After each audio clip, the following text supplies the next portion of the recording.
Hey, thank you for coming to my show. I think you'll hear something today that makes you click that like button, share with your people, and subscribe so you don't miss what's next. Let's stay connected. Tell me what you think in the comments. Thank you for joining us here at Our Unseen Dads, where we have Dino Robinson. It's a little different format. We're trying something new. How are you today, Brother Dino? I'm doing well. I'm just hanging there in beautiful weather, beautiful space. So Yeah. glad to be here. Thank you. So the way I like to start my shows is, who are you? Ooh, I've always considered myself a nerd, actually. um, you know, growing up, my parents saw I was a little different in how I approached things, and I was fine with it. I kind of kept a lot of things to myself. I was pretty much more of a recluse. We did move around a lot when I was, younger. So, adapting to new spaces, I had to jump into that pretty quickly. But I still stay quiet about it. I can be social, but I could also stay by myself. So, if I got in trouble, my parents ground me. I'm like, good. I had like 5 books I want to read. So that's kind of it. I give everybody. I'm optimistic. I always see the good in people, even if they're doing wrong. I try and look for the good. I try and look for the benefit of the doubt. Best intentions. Don't take a lot of things personally. And my propensity to want to do something for community, empower something that I want to do for myself. Sometimes my wife's, disagreement, but I look at the longer term picture of, when you do good things, eventually good things come back to you. If you do things for your self improvement or self gratification, that is seen by the community, and then you close the doors of opportunities. Now that sort of leads me into, and I didn't even have this plan, but you literally walked me right into it. So you were involved with Shorefront. I don't want to misspeak. Did you create Shorefront? Yes, I did create Shorefront. Okay. And it didn't start out, and I would preface, I didn't start it on purpose. Okay. It fell into that pattern where I had a curiosity. It started with just researching my own family history. That had nothing to do with the North Shore area. I just wanted to know more about my family. But my interest in that started as early as when I was 13 years old. That's when I remember that demark about being interested in family history. And it took place in South Carolina, at my grandmother's house, sitting in her living room. And I've told this story before. 102 degrees outside, 104 degrees inside. They didn't believe in air conditioning, so I had a hot fan blowing on me. 2 channels on the station, so I'm watching reruns of I Love Lucy on a black and white TV. This is mid 70s, or mid late 70s, and South Carolina, kind of rural. 6 acres of land. If you're tall enough to get in the car and press the gas pedal, you could drive like for 10 miles because you're on people's properties, so police can't stop you. Yeah. So you could drive a car, you could drive a tractor, all these things. So I was around that area a lot, especially during the summer. And just one day I was bored, and I looked in a bookcase and I started flipping through photo albums, and that my grandmother kept. And she saw what I was doing, and she sat down next to me, picked up the first book again, turned back to the first page, and said, "This is your great great great grandfather, and this is what he did." Now, contrast with that, at 13 years old, we were just getting ready to move to Evanston from Glenview, Illinois. We moved to Glenview in 1972-73. I integrated my elementary school. There wasn't the concept of Black History Month, at that school, or learning about Black history. What I learned was Roman history, medieval history, American history, that had nothing to do with people of color. And, I had to kind of toe the line and go with it. Yeah. The experiences in that school had some positives, but also had some rude awakenings. So I was aware of our place in history at a very early age. And I had questions. But I was also taught that, you respect your teachers. So you don't respond, you don't challenge that. But I had questions.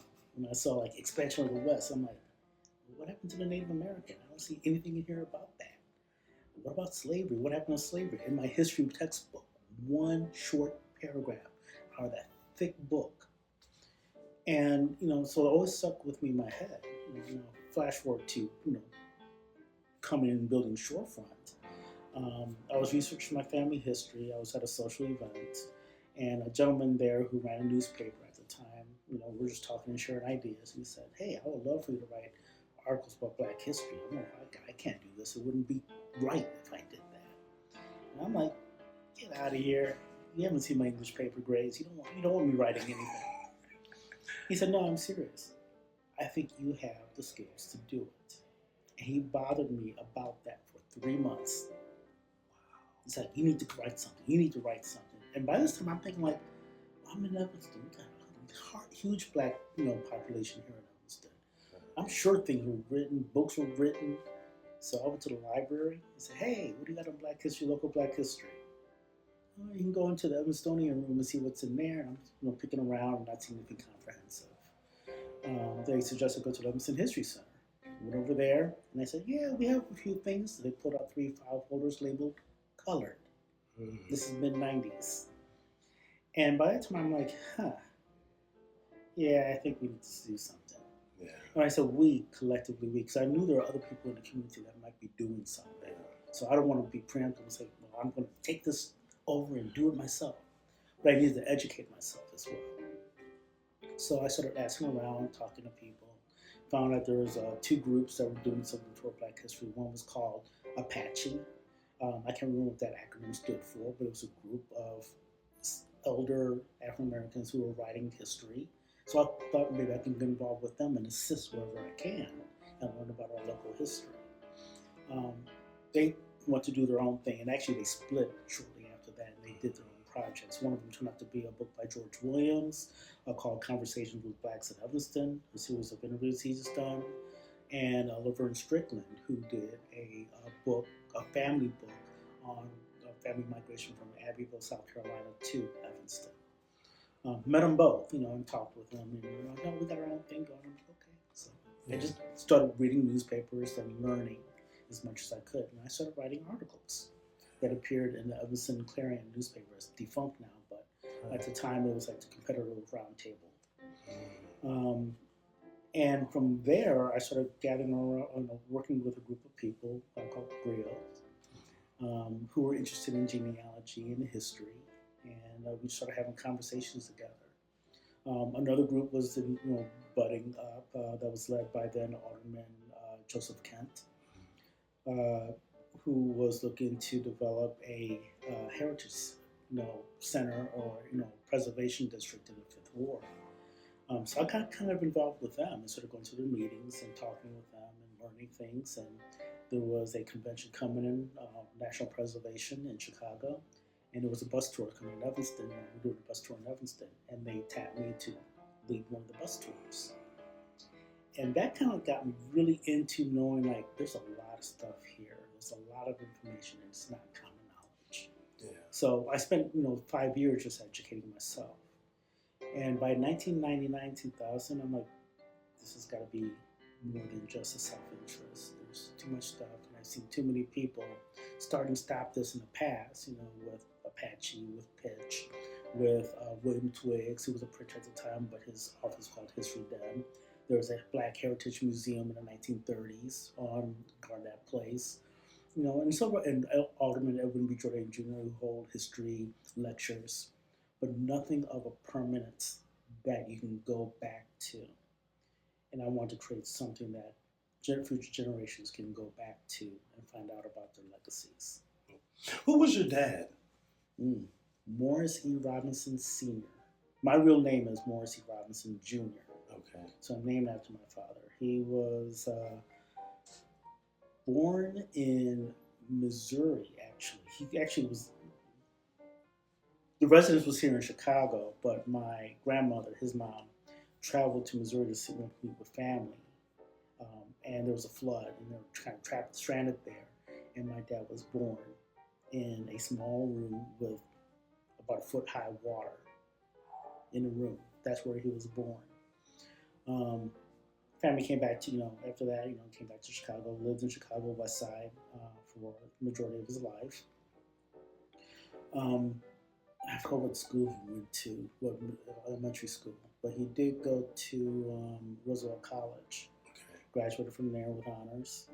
He was drafted in the military during Vietnam. Went through basic training, and actually right before he went through basic training, 6 months prior, met my mom. 3 months later, they married.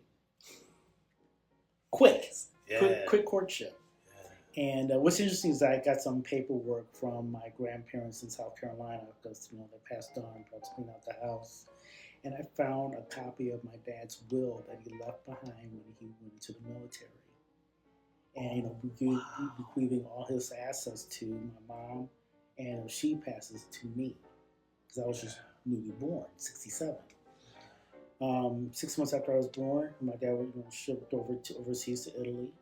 He applied for officer training school, got in. I think he had like a near perfect score on his test, and he later led a platoon surface air missiles. Never saw battle though.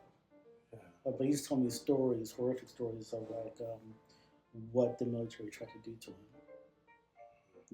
And take that to heart. Like what his struggles were and what his barriers were.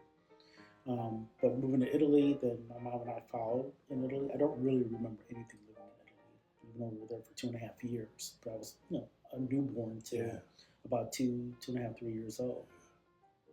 And I don't remember the plane ride back, but I do remember, like shortly after that, started remembering things. Mm-hmm. And I remember coming back, and kind of backing up in Italy, living on the base.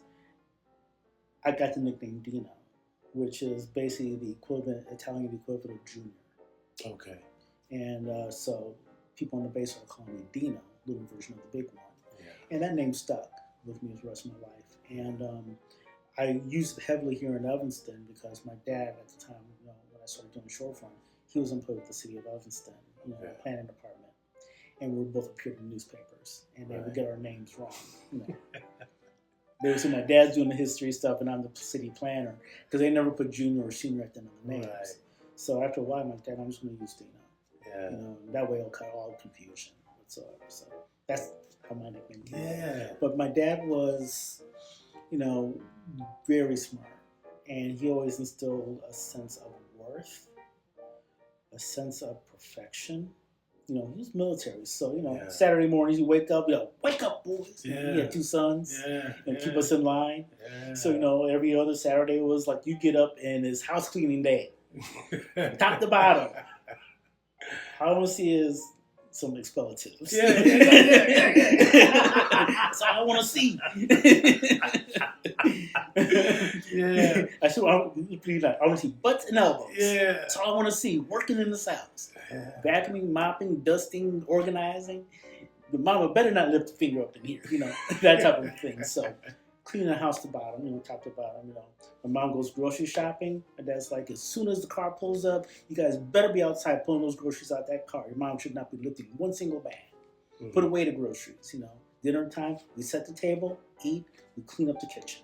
Yeah. We mow the lawn, rake, shovel the snow, rake the leaves, just we're getting older and older. Yeah. Did not believe in giving allowance. Really? Yeah. And we were, think of this, we're middle class. Yeah. Doing well. My dad was, at the time, a VP at First National Bank of Chicago. My mom was a school teacher. My mom very prolific with a lot of stuff. But you're talking about my dad first. Yeah.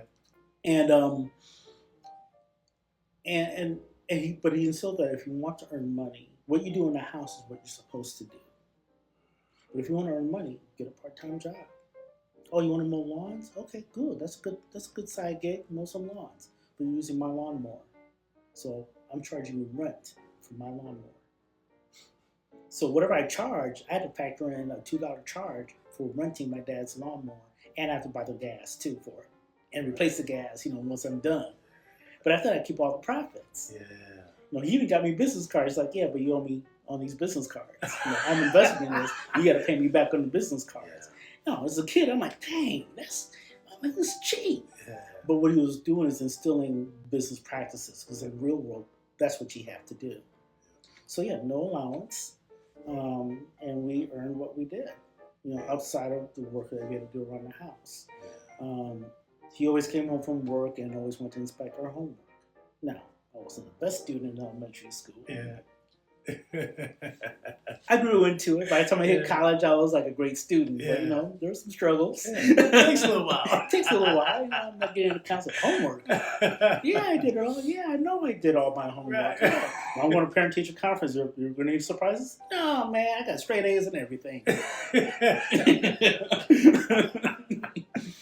They will come back and like, why, son? You knew I was going to find out. Yeah. Like, what? I'm missing some homework or something? How'd that happen? But what he did over and over again, like he taught us some, things that in this world, in this society, that we have to perform 200% just to be viewed as mediocre in white society. Mm-hmm. So when we had to write our papers, we had to write longhand at the time because you don't use computers. Mm-hmm. We had to write everything. I have a 3-page paper. You look at it and say, it's not neat enough. Do it over. I have to do it all over. You have a typo here. Do it over. Not erase the word and correct it. Write the whole paper over again. I don't want to see any erase marks. I want nice penmanship. Now, frustrating at the time, I'm writing paper 3-4 times over, but I'm learning the subject better, and I'm writing even better each time I do it. Because I was saying just some things like, this doesn't make sense. So he's teaching me to look over my own work and see the inconsistencies or how I can improve it. So he did that with both me and my brother. Yeah. So I look at those things and I look back on like those valuable lessons. Yeah. Yeah. Aside from some of those things, what is one of the most important things you learned from your dad that you're passing on to your children? Sense of accountability. Yeah. Always empowering yourself. So I didn't have sons. I have daughters and a granddaughter. Mm-hmm. And you think raising girls are different? No, it's not different. It's how you communicate is a little bit different. But I still instilled some of the same concepts with my daughters. So my 2 daughters, my older daughter is my stepdaughter. Mm-hmm. So there was like some rules I had to set aside, understanding the dynamics of being a step parent. But what I said to her, for, as far as discipline and guidance, is that you're, 16 and under, I'm going to always be encouraging you. Love, unconditional encouragement. Between 16 and 21, I'm going to start teaching about accountability. Mm-hmm. Like, this is what you did wrong. Here's how it affects not just you, but me, your mom, and your extended family and society. So you need to see all these things, these actions that you do can have a lasting effect on you. And don't think that people in the community are not seeing this. They're going to take that, check in like, she's doing that. Well, I was going to offer her a job, but now I'm not going to do that. So you don't know who's watching you. So I try and instill that. Then after 21, I'm like, oh, you're an adult now. I'm going to tell her like it is. And my stepdaughter appreciates it to this day. Yeah. Raising a daughter during her teen years, coming into her life, who's this dude coming in trying to be my daddy? Right. A lot to take care of. Me, I had no idea how to raise a kid. There's no book on that. Yeah. And you don't know what you're getting into. Yeah. But, she had things that she struggled with. And, because I'm there and present all the time, I took the brunt of the negative responses, even though her biological father was doing something different. Mm-hmm. Right? But years later, I remember her having a conversation with me. And she said, you know what, Dad? Thank you for being there. You were always consistent in my life. And to this day now, she calls me like, hey, remember that day that you got so mad at me? You did this, that, the other? I'm like, yeah. I don't get it. Why'd you do that? I said, well, you don't remember what you did? No. Well, here's what you did. Yeah. And she's like, oh, yeah, you should have done that. Yeah, that was stupid. Yeah. You did great. I'm so sorry. So, coming back at that, and then my daughter, my biological daughter, just teaching her to stand her ground, Be accountable for things. If I tell you not to do something, you like as a little kid, Mm-hmm. I told you not to jump on that couch because you might fall and hurt yourself. Mm-hmm. And she'll go ahead and do it anyway, fall, hurt herself. And what I told her is that if you do that, if I tell you not to do something, you did it anyway, you hurt yourself, you're not allowed to cry. Hmm. Now that I've never heard that before. And my wife's like, "What are you doing?" I'm like, yeah. Let me work. Let me cook. Let me go. Sometimes like I watch her when they just jump around the couch. I'm like, I told you not to do that. She jumped on the couch with attitude. Yeah. Boom. Hmm. Now you can't cry. Because I told you not to do it. And she would brush it up, and I said, you have to grow up. Grow up. This is your accountability. Yeah. Grow up. I mean, like we say, man up, right. I got it it immediately. Yeah. Grow up. Yeah. This is what you do. That's dope. And so she took that to heart. Although, I give her some leeway. Because there was one time she was jumping on the bed. She hit hard. I know she hit hard. And she's like, "Are you okay, dear?" "Yeah." And I'm trying not to laugh. Right. Because I know you're not okay. "Did you get hurt?" "Yeah." Yeah, "All right, girl, you can cry." Yeah, she came out bawling and stuff yeah. like that. "But you're not going to do that again, are you?" I'm like, "No." And she never jumped on the bed after that. Lesson learned. Lesson learned. Yeah. But just trying to do those things. Now, my daughter, put the broader context. She was a preemie. She was born 1 pound 10 ounces. So a lot of people thought like, "Oh my God, she's fragile. She's this." Yeah, she's tiny. She has a little Minnie Mouse voice and all that stuff. But I learned, I think she was in 3rd grade maybe, that she's a tough cookie. She has that little inner chihuahua in her. Yeah. And I remember at school started, there's a school picnic and all that stuff, and I'm hanging with the PTA moms, I was like part of the PTA, and my daughter's out there in the field with her best friend, and these boys took her shoe and playing football with it. Yeah. And, the girls are chasing them and all that stuff, was pretty bad. My daughter sits down on the ground after a while. And I'm like, "Oh, okay, maybe she's out of her, she might need some help." So I walk over to her and say, "You need help?" She, "No, Dad, I got this." I'm like, "Okay." So I stood back. And I went back to the PTA moms. We're talking. The PTA's mom like, "Oh no, does her daughter need help? Some of those boys are agitated." I'm like, "Well, she said she's got this." I'm like, "Okay." And then right after I said that, my daughter just in her little voice, but booming, "All right, boys, enough." Boys stopped dead on their tracks, walked over, handed her shoe. I was like. And the PTA moms next to me, these white ladies, were like, "I need to teach my daughter that." And from then on, I'm like, she's got this. Yeah. And then other things like trying not to, my life experience, trying not to emote that to her, saying, "This is bad, that's bad, this bad." She needs to find out on her own accord, and I need to be there when she experiences it. Yeah. I don't want to jade her and put my impression, my trauma on her. Yeah. So, in high school, that kind of came to fruition when she came home from high school one day and sat down on the couch, exhausted, like, "Dad, I think I'm beginning to understand what you mean about privilege." And she went like this, and she got up and walked to her room. She woke up. I don't have to say anything. She's processing all this on her own. She'll come to me with questions. Yeah. It's interesting. My youngest son, 1 pound 11 ounces.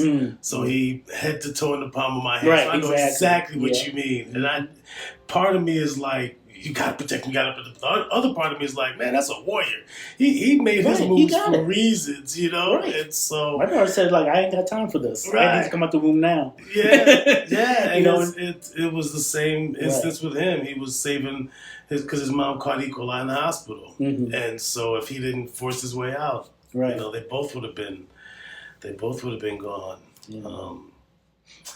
It's funny how our children teach us valuable lessons. Yes. When she came out, I'm like, what am I complaining about in my life? Yeah. This little warrior here is being a preemie.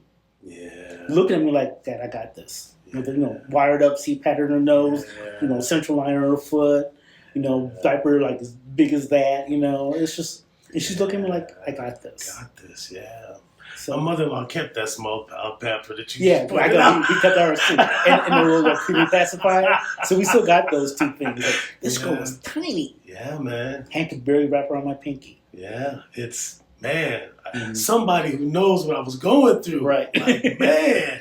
It was tough, but those doctors were great at Rush. Yeah. They said, hooked up to all these a wall of machines. Yeah. And the doctor came and said, stop looking at those machines. Look at your daughter.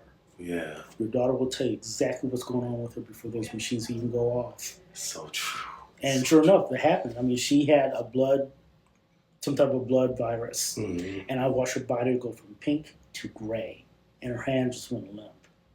And I'm like, doctors! And I'm just yelling. Yeah. And as soon as I said that, the doctors come over, the machines went off. When the machines went off, everybody like SWAT team. Doctors came full speed. Yeah.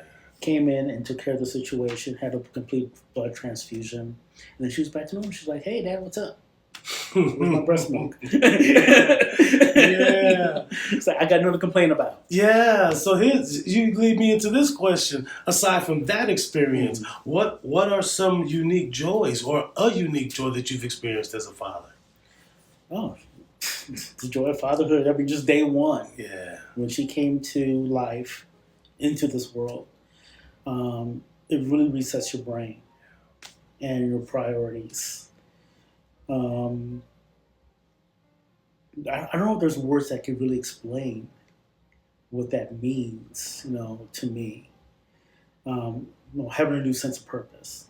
My purpose is to protect this child at all costs. Sorry, wife, you're second. And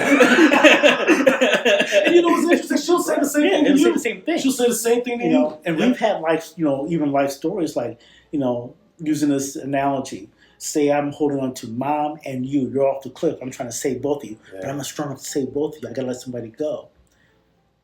Your mom will want to be let go first. Yeah. And me save you because you are a generation. You're a future generation. And I would expect the same from my wife. If she's holding on to me and you, let me go. Yep. And save you because you will bring on her legacy. Yeah. Yeah. So she's like, don't ever talk like that. I'm like, just I'm using it as an analogy. Yep. You are important to us. Yeah. Even with my stepdaughter, what I said to her, we'll have conversation with her mom around, but also have conversation on the side. Yeah. And, I've said to her specifically, I'm like, look, if I do anything that makes you feel uncomfortable, you run and tell your mom immediately. You run. Let your mom beat my butt. Yeah. All right? Yeah. I'm not here to replace your father. I can't do that. I can never replace your father. I'm not in competition with you and your mom or your father. I'm your extra support.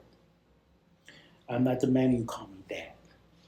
You do what you feel comfortable with. I have to earn respect from you every single moment. And I cannot violate that. And that's my charge as your adult leader. Yeah. So in time, she started calling me dad. But I let her control that situation because I know I had to earn her respect. Yeah, I'm the leader of the household, but I'm dealing with a girl in her troubled years trying to bond with her biological father. If I'm interrupting that anymore, all she's going to do is resent and push back. Yeah. So you have to allow that. So those things I've learned, just in this whole process, that whole journey of patience. You have to prepare yourself when those opportunities come. And then also, you have no control over the situation at the same time. But how do you give the impression of control when you have absolutely no control whatsoever? So, talk about faith and testing that and understanding, this too will pass. What do my parents do in this situation? What can I do in this situation? What will they respond to? How do I communicate with both my daughters who I have to communicate completely differently with? And learn that. And if I yell at my daughter, she's not going to pay attention to that. But if I talk to her very firmly, I'm unfiltered, but I'll be calm about it and be upfront with her and show her the cause and effect that hits her more than me just yelling and say, you did something stupid. Because she's not going to get it. She's going to yell back and be combative. Right. But when I put that in front of her, she'll take it all in. No, does she actually listen? That's a different story. That's a different story. But I can see her taking it in and listening instead of being combative. Yeah. You know, and my stepdaughter the same way. It's, you know, she's explaining her story. I'm like, okay, based on what you told me, because I don't go by what you told me, and I know it's probably about 30% of the whole story. Mm-hmm. Here's what you should do, and you incorporate that in how you see fit. Mm-hmm. You know, Yeah. and report back to me, see how it worked out. Yeah. You know, did it work out? Did it not work out? And what went wrong? No, what's the real story? You know? So, yeah, you're right, Dad. I should have told the whole story because what happened was, yeah. You can't paint your own reality and make that true. Yeah. As a black dad, what is your greatest superpower? Being a black dad. I love being black.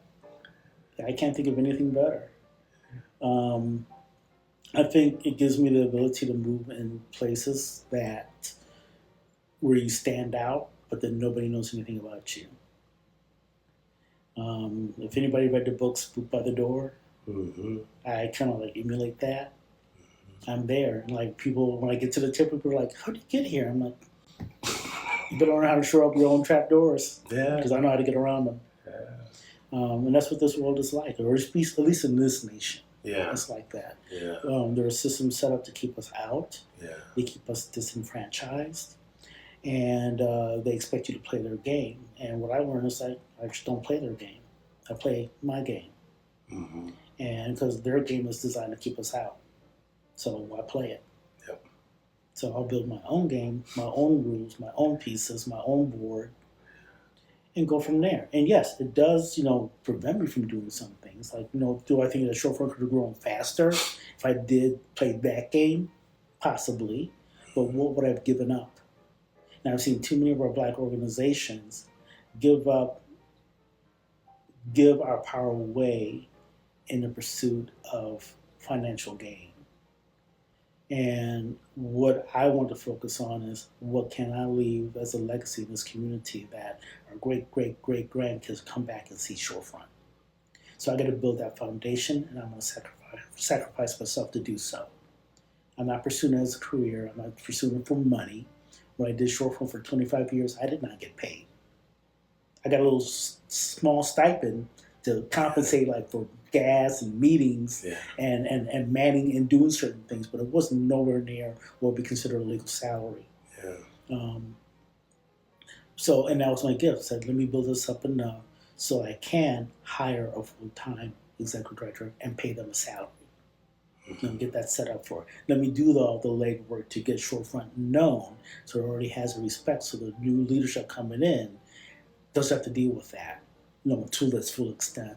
And then we go beyond the walls of Evanston and the North Shore and look nationally at what other organizations are doing and how funders fund organizations like this and how to entice them to change their policies to get more entities like Shorefront to get better funding. So I looked at setting the groundwork and putting the legwork in those future things than the here and now. And I think it's paying off. Yeah, I know it's paying off. No, on the flip side of that, you know, my wife was like, "Why are you doing all this stuff? Yeah. Catching all this heat from people, being people not thanking you for this, and you're not getting accolades left and right." I'm like, I'm not doing it for that. Yeah. That's not my goal. I am not chasing fame. If there's fame involved, the community placed me there. I did not place myself there. Yeah. It's not my charge to place myself there. And I've seen how people have done that before and how respect plummets after that. And that was my intent. You know, my intent is like, you know, this is my interest. I have a full-time job elsewhere that pays my bills and myself. This is what I love doing. And it keeps me from, you know, going to blow my money on other things. Yeah. You don't want me buying a motorcycle. You don't want me going to the clubs. Yeah. So it's either clubs or I do this history thing. Which one do you want me to do? Which one do you want? You know, I could do either one. Yeah, I can do either one. Yeah. You know, this is bringing in like some credibility. This is actually protecting family. Because people know what I'm doing, so they're like, "Oh, that's Dino's kids, leave them alone." Mm-hmm. You know, "Oh, that's Dino's wife, respect." Mm-hmm. You know, so it inherently makes us safer. Mm-hmm. At the same time, giving something of value to a community that they take ownership of. And that was very important for me that the community takes ownership of it. Yeah, I have to say, bro, you get the utmost respect from me because it's just like you said, you're not doing it for money. And you mentioned Dino Robinson in Evanston, and everybody knows what you're talking about, right? And it's just like you said, you didn't do it for money, you didn't even do it for respect. You did it starting out because that's was something that you wanted to learn about. Right. And it just transformed and flourished into something beautiful. And, one of our visions is, what I had for a long time was I want to make this history common knowledge. Yeah. So how do you have to get it out there and have the community own it? Sometimes I'll get like some pushback. Well, you didn't talk about so and so. I'm like, well, one, I can't pull history out of thin air. Right. I had no idea that happened. Thank you for sharing. Yeah, you should write about it. Well, why don't you write about it? We have a platform for you to write about it. It's like we want your words. Yeah. You know the history. You know the nuances of it. Well, I can't write. Neither can I. We can help each other out. Yeah. So this becomes more of accountability of our community as well. Yeah. We're the first to go to City Hall and say, how come there are no black people on the walls? Well, because you have to put them on the walls. You have to make that happen. Why are you relying on somebody else who technically does not like us to do us justice? There was an instance where something happened between another historical organization that slighted the black community, and they're like getting ready to picket and protest. I'm like, why? Why waste your energy on that? Use that same energy and build your own. And that's what I'm going to do, build our own. Yeah, it's very true. It's very true. I had a conversation with my son once about rushing to sit at somebody else's table. Mm-hmm. And I said, man, don't do that. Build your own table so that they come sit down and enjoy what you have. Mm-hmm. And it was interesting because it was shortly after I started our Unseen Roots. And, it wasn't getting much fanfare that I had heard of. Mm-hmm.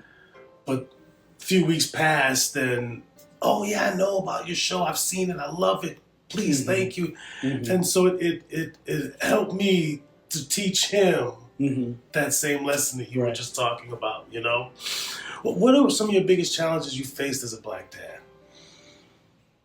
In this society, we have our roles. And unfortunately, I think what's seen a lot of times, especially black dads with their daughters, why are you here and not the mom? Because I was the one that was like taking my daughter everywhere, to her activities, to the doctors, all that. So my wife had a great paying job, working downtown. I was working from home, so I had that flexibility. So I was like the point person in the early years of my daughter's life, from birth to through kindergarten. I was like point person, Go to the park, got it. Change of clothes, got it. My wife, had the wardrobe all set up, the animals and everything like that, it's all matching. And then she leave me alone with our daughter, who had her own idea. And she's like, well, why did you mix up the clothes? Like, because she wasn't going to wear your match that you set out. So you make her wear it. I'm like, you know how stubborn your daughter is? Still in daycare, talking about what she's going to wear and what she's not going to wear with a pacifier in her mouth. Yeah. What do you want to wear? I want to put you in this.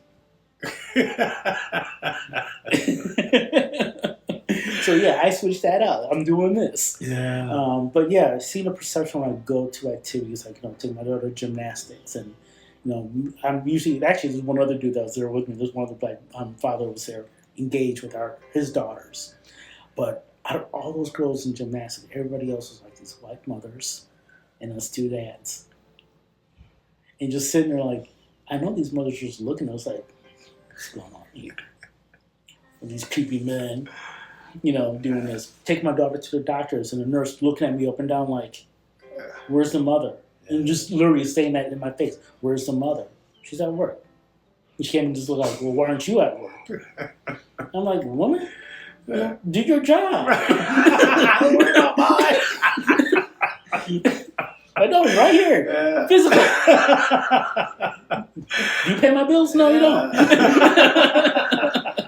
I'm only laughing because it's the exact same thing in our house, man. It's the exact same thing. And people look at you. So that stigma of fathers, in general, are not supposed to be around their kids.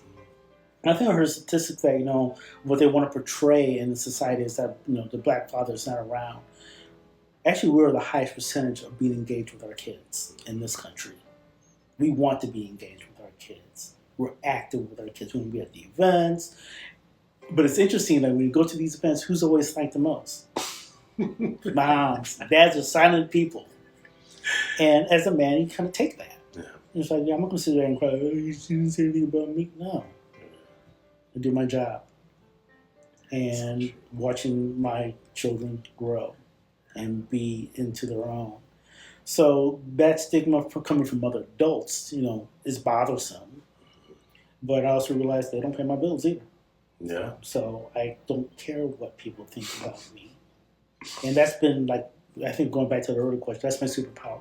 Yeah. I don't care what people think about me. It's not why I do things. So if there's a jealous, because I'm thinking about jealousies or envies or things that become impediments to where you're trying to go to. If you spend your time listening to what other people say, oh, he's not about that, oh, he's this, he's that, you're not going to get anywhere because you're too focused on that. So I'm like, they don't pay my bills. Yep. This, that, my, how is that going to impact me? Yep. I just go about and do my business. What impacts me is on what my wife thinks about me, what my daughter thinks about me. And if anybody can really attacks my wife or my daughter, oh, it's on. Yeah. It's on. Yep. I don't care. You can talk bad about me all you want to. That's like whatever. Yeah. But you say one thing about my wife, and when you wake up next week, we have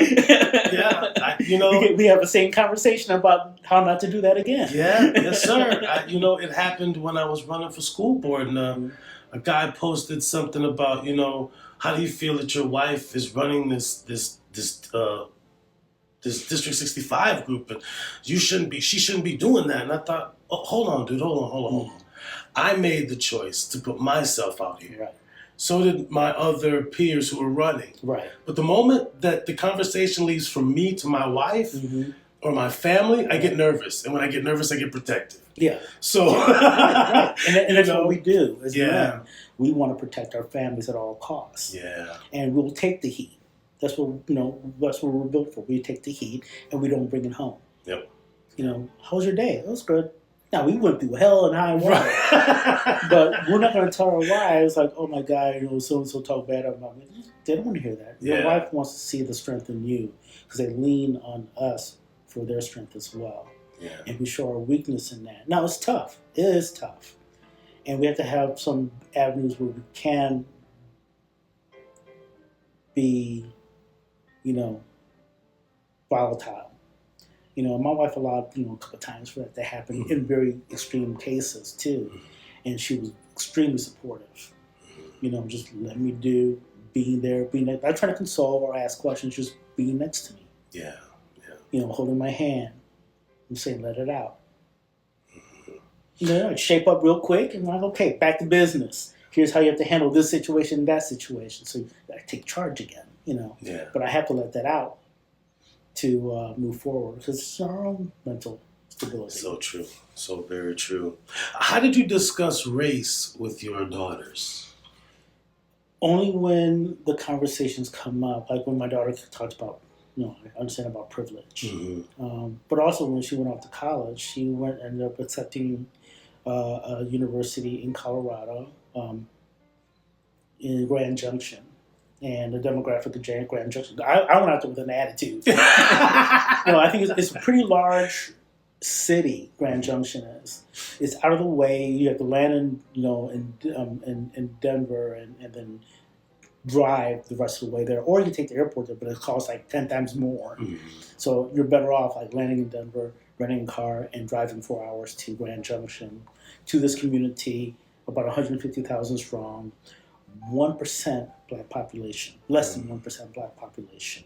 On my daughter's campus, you count at one time, all people of color. That includes Polynesian, African, if you're mixed, 22 students of color. Oh, wow. And so she'll go to these parties and things, house parties and things. And so I had to kind of tell her, like, you are the only black person in most of these crowds. When something goes down, something goes wrong, people look at you by default as the problem. And even how they treat you like where you're from. You're trying to tell people you're from Evanston.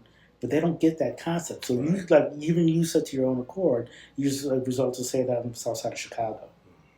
Now, oh, you're from Chirac. Yeah, but in the end, it protected her, right? Because they didn't mess with her. But I also went in there with an attitude like, okay, I'm in this very white town. I'm really concerned about like, do I see the Trump signs? All these things. Just doing those things. And I found myself in my own prejudice. Mm-hmm. And I'm like checking on the campus, and I'm standing next to this dude dressed in all black, white dude, all black, piercings and stuff like that. Mm-hmm. I'm thinking like redneck, white nationalist or whatever. He was the coolest dude I've ever met. He said, hey, bro, what's up? Welcome to Grand Junction, blah, blah, blah. Oh, you're going to love this school, blah, this, that. Oh, my wife is going here. You have this big educational program. You need to go over to this place. That's a great place to eat. Over here is that. I'm like, my man. Yeah. I had to check myself. I'm like, I told my wife, I said, man, I was about to go off on this dude because I assumed he was going to come out this way, and he didn't. And so I had to check, recenter me about don't judge a book by its cover. Yeah. But then you don't know, but I still have to teach, my daughter about be prepared for those times where you're going to be judged simply because you're a black woman. Yeah. Let alone you're a woman and a black woman, So those are things you have to watch out for and know yourself, know your strength. Don't doubt yourself. So, those are things I instilled in her. Always when we talk about something, come back to us and talk. And our daughter's always been truthful with us, even when it was hard stuff. She would tell us. Yeah. You tell mom first, whatever you're comfortable with. You don't have to tell me. Because, she knows, not to talk about boys around me. Because I always tell her I'll make them disappear. So if you want to keep them for a while, you better not tell me about them. I'll show you my plaques downstairs. The ripped gym shoe. Yeah, that was Jason's. Yeah, I like Jason. He got about 10 blocks. Much respect.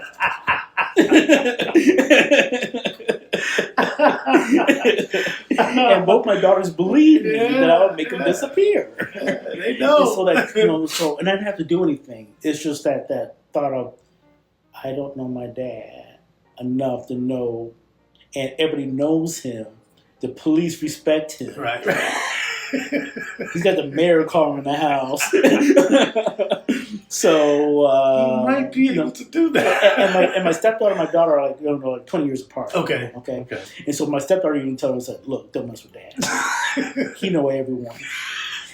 And she'll give stories like, I was living up in Highland Park, giving birth to my baby girl. And he comes walking in the room and like, oh, hey, Dr. Carmen. Of course you know the doctor. I'm on the far south side taking my daughter to a private school, the principal of the school. Oh, that's my cousin Dino. Yeah. And so, and even like when she was like growing up as a teenager, she would tell these stories like, for some reason, he would always know where I'm at. I could be at a house party. He'd show up. I'd be I'm skipping school in the field. He'd show up. I drive her in the car and just like park the car, roll down the window, not even look at her. Like, I don't care what you say to your friends, but in about 3 seconds, you better be in the car. Right. And she was at her party. She told me the story later on. She's like, I went to a house party. Police came in and broke it up. Took everybody down to the station except me. He said, you go home to your dad. We know your dad. Wow. And that was on the south side? No, this was up here. Oh, in Chicago. Yeah, that was up here. And she's like, that was the most humiliating. I said, I was hoping it would told to go home to your dad. Yeah, explain to her where you've just come from. Right, exactly. Explain that. Yeah. One time I saw her, she ditched school one day. It's funny situations. Like, we all do this as kids. We try and get away with things. Yeah. I was at work, I was out of the office. I'm like, I think she's at home.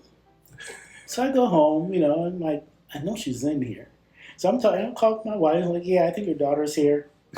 And I go in her bedroom and I just sit down on the edge of her bed because I know she's hiding in her closet, right? So I'm sitting like this. I'm just sitting here in front of the closet because I think your daughter's hiding in the closet. Then I open the closet door, pile of dirty clothes. Yeah. I'm like, oh, no, she ain't even hiding under her own dirty clothes. And I'm talking for a while. She's trying to play, wait it out. Yeah. She's in her coat. It's summertime. under the clothes. You know it's getting sweltering underneath there. And after about 15 minutes, you start seeing movement.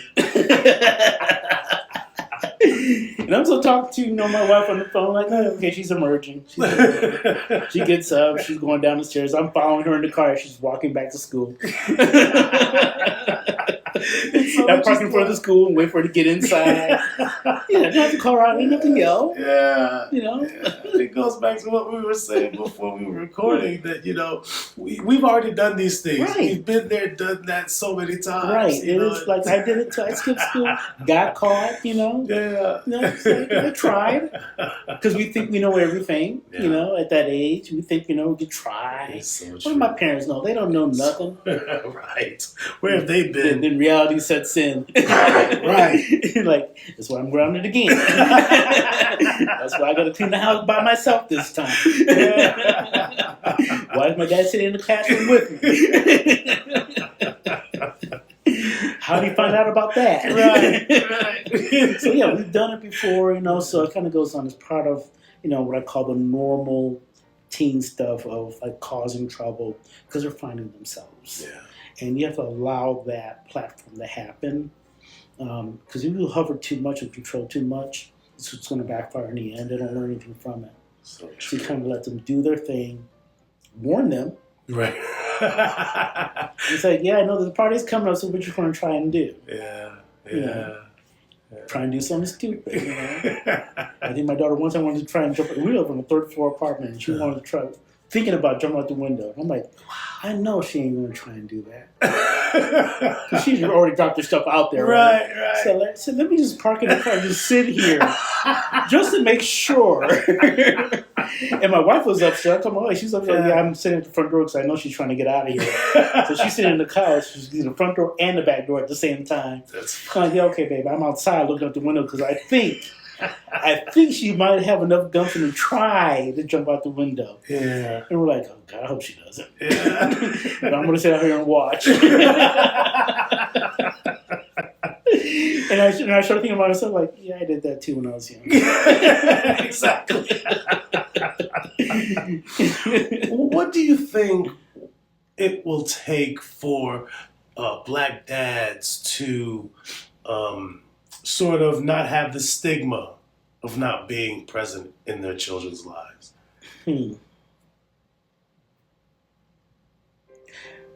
I think it's conditioning of our thought processes. So I think what we have to do as a community is to reverse that thought process of absentee dads, of dysfunctional family structures, of, terms like toxic masculinity that was taken all out of context, or, uncontrollable women, and refocus on the purpose of what we're supposed to do.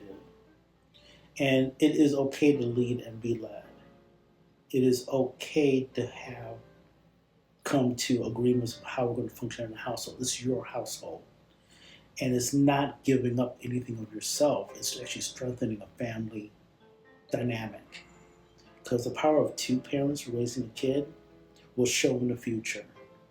Because I've seen what happens, with my own peers, growing up with like a single parent household.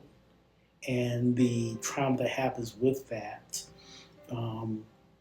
Granted, some people can't stay together because of extreme things. I'm not talking about that so much, but even if that situation is, the importance of two parents having to be adults and parents and make sure those kids are raised, knowing that both parents are there for them.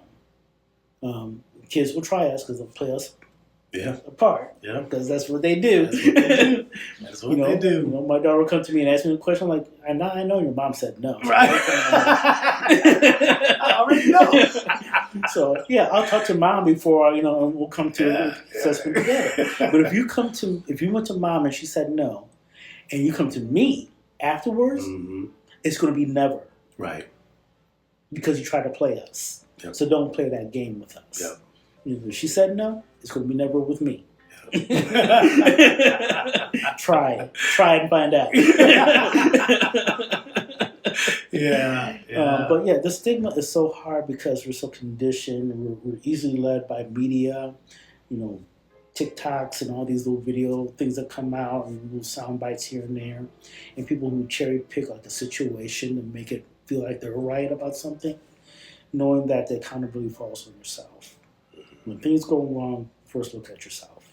What did I do that made this wrong? What did I miss? I tell my wife, I can't read your mind. I lost that superpower when you said I do.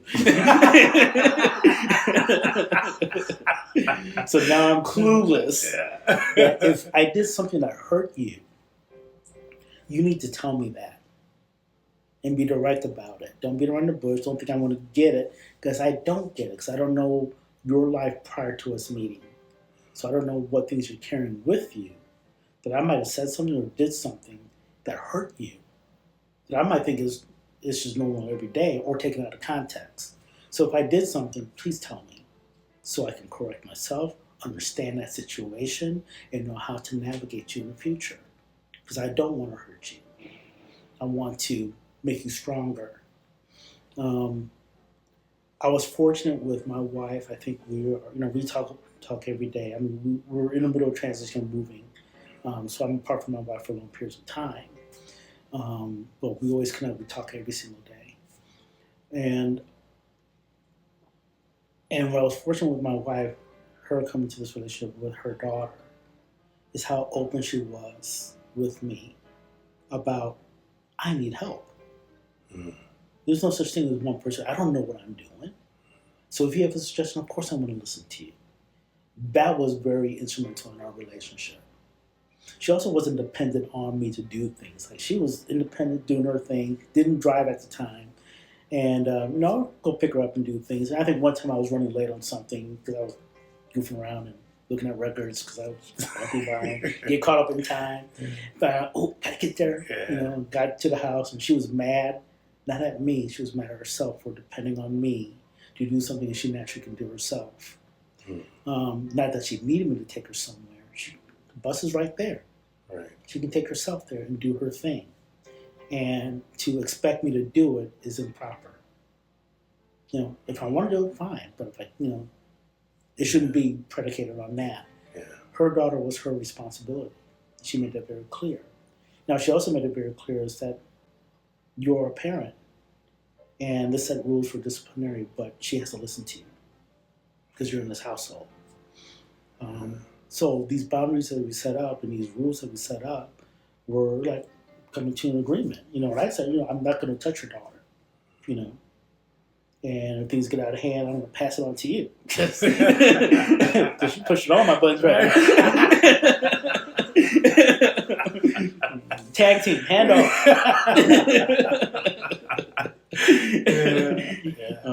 But, it's having these things that came in place, just that structure in our family was empowering. And the sense of like, we're navigating this together and we need each other to do this. She commended me for stepping into a situation that normally, she's like, I would have ran from it. But, we dated for 6 years, so I can see, am I doing this for the right reasons? Is this out of convenience, or is this something I really want her in my life? And I had to test that. Yeah. And I found out I did want her in my life. She was everything I was looking for in a person. The sense of self, the sense of tasks and duties, how she supports me in, things that I dream about doing, and how I support her, and holding each other accountable, because it's rough. Being in a relationship is rough. Yeah. And nothing's perfect. And you have to give that breathing space when it's needed. As I was saying earlier, it's like, just know that I'm not going anywhere. And we had to have hard conversations like that. Yeah, whatever you're going through. Yeah. Yeah. You need to girl up and do your thing. Yeah. But I'm not going anywhere, and I will support you in whatever you need for me to do. If that means give you space, you got space. You need me to support on this, got that. But I'm not Superman. Mm-hmm. I got my own flaws. I'm going to miss some things. I'm going to mess up. I'm a dude. What you thought about for 3 months, and you asked me a question and expect to answer like that, I might need that same 3 months to think about it. But if you're like asking me a question one on the spot, I might say I don't know. Because I'm processing all this stuff. Like, what do I say and get out of the situation as fast as possible? That was one of the biggest things I learned from my father-in-law through my wife. Because my wife would always tell me, I don't know. I said, well, what do you mean you don't know? I don't know. Well, where'd you learn that? From my father. Well, Pop, whatever question. I don't know. What do you mean you don't know? I don't know. You don't want me to lie to you. Right. Right. And I was like, oh, snap. There's no shame in saying Right. I don't know. Right. Because I respect that man. Right. You know? And so it's one of those. Yes, good question. Here's my initial thought. Right. But let me think about it some more because, again, I don't know part of the story. Yeah. Too.